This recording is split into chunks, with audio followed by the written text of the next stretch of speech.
नमस्कार साथियों, आपके अपने YouTube चैनल हिंदीपीडिया में एक बार फिर से आप सभी का धन्यवाद। साथियों, आपकी तैयारी के लिए, आपके उत्थान के लिए हिंदीपीडिया टीम लगातार प्रैक्टिस सेट के माध्यम से हिंदी साहित्य के अनेकानेक प्रश्नों को आपके सामने ला रही है। इन प्रश्नों से आपको बहुत ही फायदा भी हो रहा होगा। कुछ ऐसे प्रश्न भी जा रहे हैं जो आपके लिए नए हैं। ऐसे प्रश्नों की श्रृंखला हम लाने की कोशिश भी कर रहे हैं कि जो परीक्षा में आते हैं ऐसे ही प्रश्न इन प्रैक्टिस सेट में डाले जाएं। तो आशा है कि आपको इन प्रश्नों की श्रृंखला से बहुत ही फायदा हो रहा होगा। इसी तरह आप आगे भी प्रश्नोत्तरी पाते रहेंगे। इसके लिए आपको हिंदीपीडिया चैनल को सब्सक्राइब करना है। हिंदीपीडिया चैनल को सब्सक्राइब कर सकते हैं और किसी भी प्रैक्टिस सेट के PDF के लिए आप हिंदीपीडिया के टेलीग्राम चैनल पर जाकर सब्सक्राइब करके वहां से PDF डाउनलोड कर सकते हैं। आशा है कि आपको इन प्रश्नोत्तरी से फायदा हो रहा होगा। तो आइए आज के प्रश्नोत्तरी के पहले प्रश्न पर चलते हैं। राजा भोज का सपना कहानी के लेखक हैं राजा लक्ष्मण, शिव प्रसाद सितारे हिंद, भारतेंदु हरिश्चंद्र, सदा सुखलाल। यहाँ पर 4 विकल्प दिए गए हैं जिसमें से सही विकल्प है शिव प्रसाद सितारे हिंद। इस तरह से आपका ब विकल्प यहाँ सही हो रहा है, शिव प्रसाद सितारे हिंद। अगला प्रश्न है, किसकी भाषा आधुनिक हिंदी गद्य के सर्वाधिक निकट है? अब ऐसा कोई रचनाकार है जिसकी भाषा आधुनिक हिंदी गद्य के सर्वाधिक निकट पाया गया है?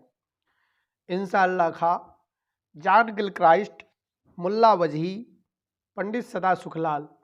यहाँ पर सही विकल्प है पंडित सदा सुखलाल। द विकल्प आपका सही है। पंडित सदा सुखलाल की भाषा जो है आधुनिक हिंदी गद्य के सर्वाधिक निकट है। इस तरह से अगले प्रश्न पर चलते हैं। अगला प्रश्न है, रामचंद्र शुक्ल ने अंग्रेजी की तर्ज पर लिखा प्रथम हिंदी उपन्यास किसे माना है? यहाँ पर रामचंद्र शुक्ल की बात आ गई है तो किसे माना है आप इसको देखेंगे। भाग्यवती को माना है, ठेठ हिंदी का ठाठ माना है, परीक्षा गुरु को माना है, नूतन ब्रह्मचारी को माना है। इस तरह से आप देखें, नूतन चरित्र, ब्रह्मचारी नहीं, नूतन चरित्र जो लिखा गया है।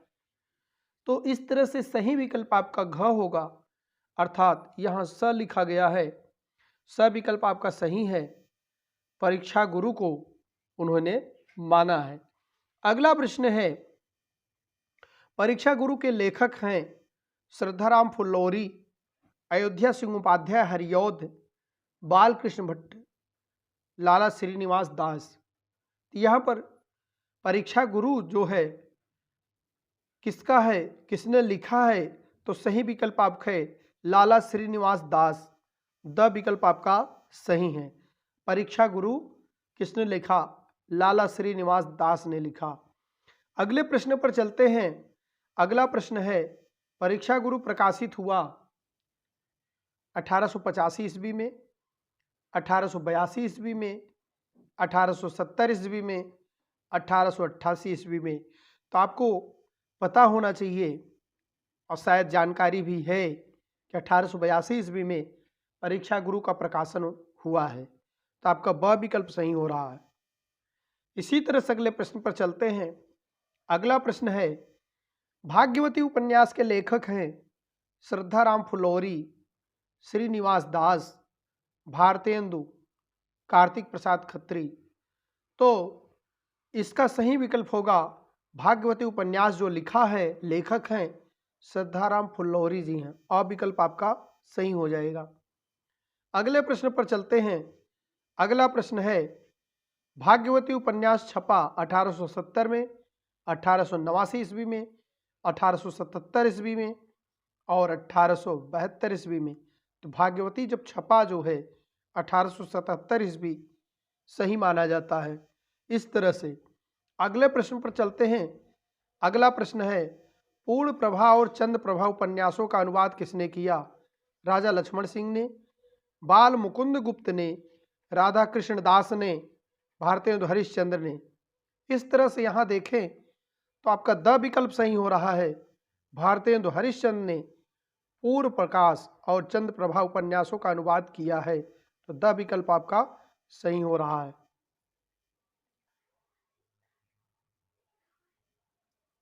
अगले प्रश्न पर चलते हैं। कौन से उपन्यास में दिल्ली के सेठ पुत्र की कथा है जो कुसंगत में पड़ता है और उसका उद्धार उसके मित्र की सहायता से होता है? अब यह प्रश्न है जिसका सही विकल्प आप देख पा रहे हैं, भाग्यवती है, कामिनी है, निसहाय हिंदू है, परीक्षा गुरु है। तो इस तरह से देखें तो परीक्षा गुरु जो 1882 में लाला श्रीनिवास दास जी ने लिखा है, यह उपन्यास वही है। तो इस तरह से आप सही विकल्प लगाएंगे, द विकल्प आपका सही हो जाएगा। अगले प्रश्न पर चलते हैं। परीक्षा गुरु उपन्यास की शैली है।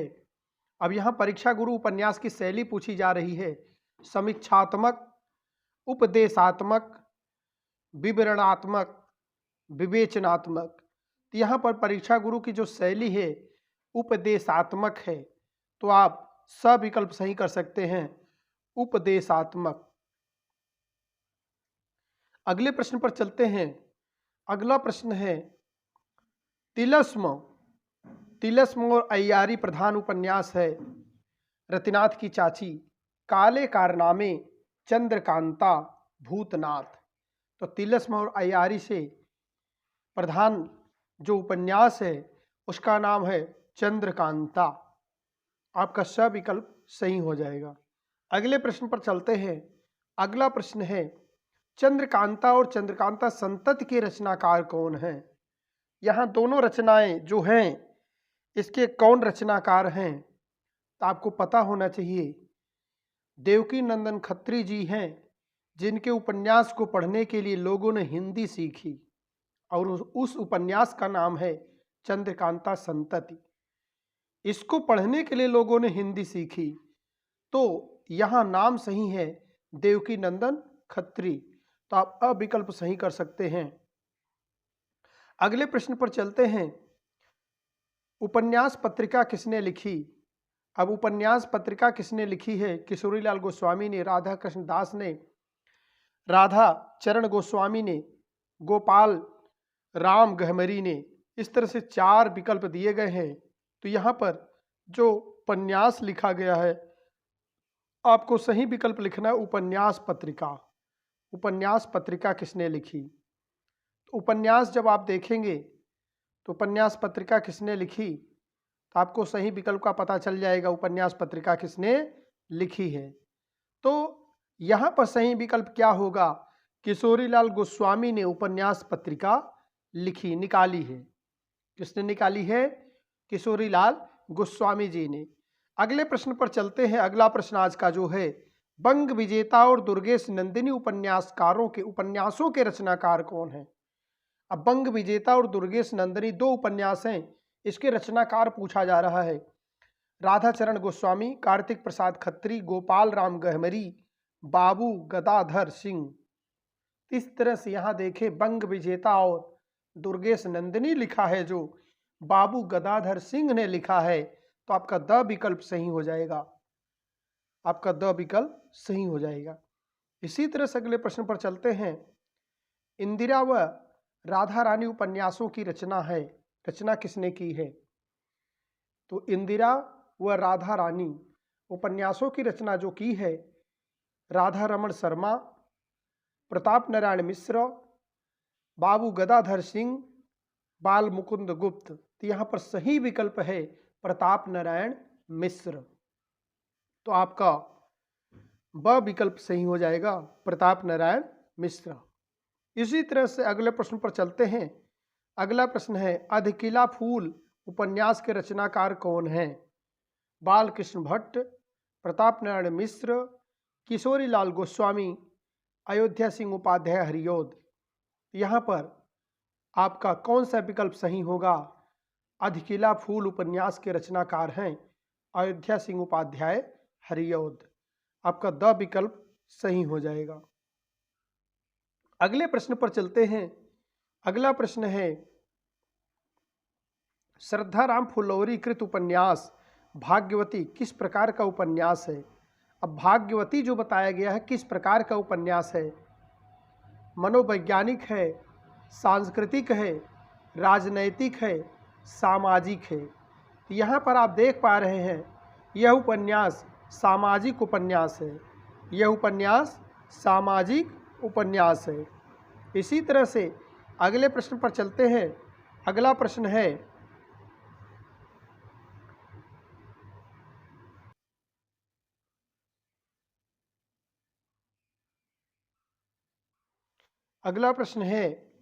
निसहाय हिंदू उपन्यास के लेखक कौन हैं?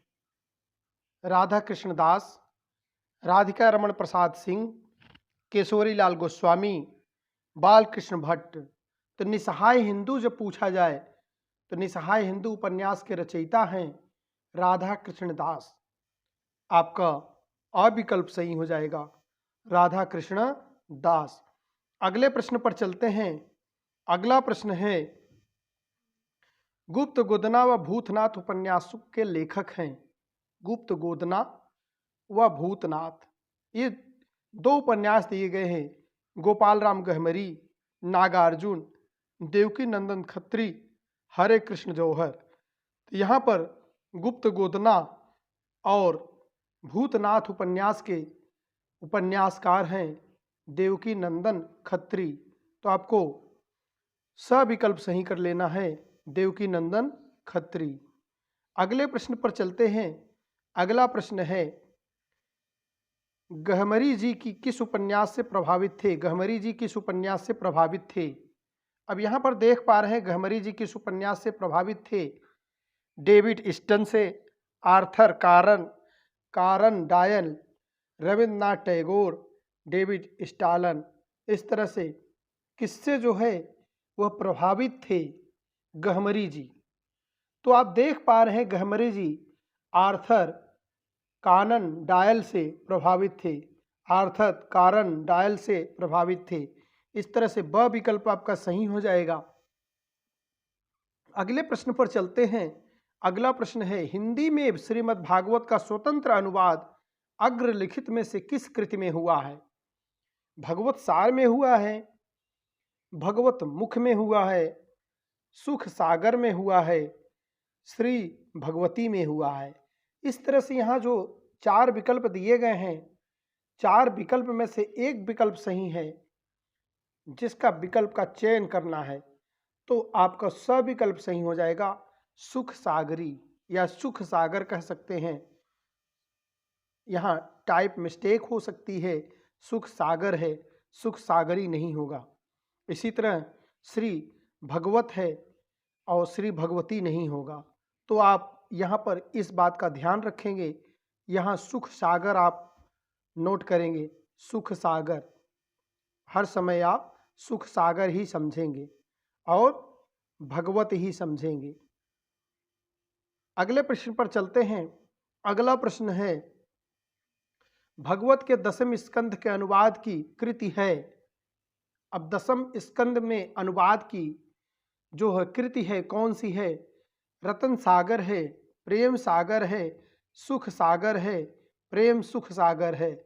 अब यहाँ पर देखिए तो प्रेम सागर सही विकल्प है आपका। तो आपका ब विकल्प सही हो रहा है, प्रेम सागर। अगले प्रश्न पर चलते हैं। अगला प्रश्न है बाल मुकुंद गुप्त का कामिनी उपन्यास है राजनीतिक, ऐतिहासिक, सांस्कृतिक, सामाजिक। अब बाल मुकुंद गुप्त का उपन्यास है तो ध्यान से समझना है कि बाल मुकुंद गुप्त हमेशा सामाजिक उपन्यास पर जोर देती थी, तो उनका उपन्यास सामाजिक सही होगा। तो आप द विकल्प सही कर सकते हैं, सामाजिक। इसी तरह से अगले प्रश्न पर चलते हैं। अगला प्रश्न है वीरमणि उपन्यास किस बंधुओं द्वारा रचित है? यह किस लिए प्रसिद्ध है? अब वीरमणि उपन्यास की बात की जा रही है। शैली की मौलिकता के लिए प्रसिद्ध है, कथ्य की मौलिकता के लिए प्रसिद्ध है, ऐतिहासिकता व मौलिकता के लिए प्रसिद्ध है, ऐतिहासिकता के लिए प्रसिद्ध है। यहाँ पर चार विकल्प दिए गए हैं, आपका सब विकल्प सही हो रहा है, ऐतिहासिकता व मौलिकता के लिए प्रसिद्ध है। आपका सब विकल्प बिल्कुल सही होगा, अगले प्रश्न पर चलते हैं। ऐसा कौन सा प्रसिद्ध उपन्यास है जिसे पढ़ने के लिए लोगों ने हिंदी सीखी या लोगों को हिंदी सीखनी पड़ी? इस तरह से प्रश्न बनता है। अभी हमने पहले भी चर्चा कर लिया है इस प्रश्न का, तो आप ध्यान से देखें। ऐसा एक ही उपन्यास है जिसको पढ़ने के लिए लोगों ने हिंदी सीखा या उन्हें हिंदी सीखनी पड़ी। उस उपन्यास का नाम गोदान है, चंद्रकांता संतति है, चंद्रकांता है या भूतनाथ है। तो यहाँ पर ब विकल्प आपका सही हो रहा है। उस उपन्यास का नाम है चंद्रकांता संतति। इसको पढ़ने के लिए लोगों ने हिंदी सीखी और उन्हें हिंदी सीखनी पड़ी। अगले प्रश्न पर चलते हैं। अगला प्रश्न है, आदर्श हिंदू और आदर्श गृहस्थ उपन्यास लज्जाराम मेहता के किस तरह के हैं? अब लज्जाराम मेहता के हैं आदर्श हिंदू और आदर्श गृहस्थ। तो हिंदू सुधारवादी, सामाजिक सुधारवादी, पारिवारिक सुधारवादी, धार्मिक सुधारवादी। यहाँ पर सही विकल्प है सामाजिक सुधारवादी। तो आपका ब विकल्प सही हो जाएगा, सामाजिक सुधारवादी उपन्यास हैं। इसी तरह से अगला प्रश्न है, अगर आप उत्तर भारत की समस्त जनता की आचार विचार, भाषा भाव, रहन सहन, आशा आकांक्षा, दुख सुख, सूझबूझ जानना चाहते हैं तो किसके उपन्यासों को पढ़ेंगे?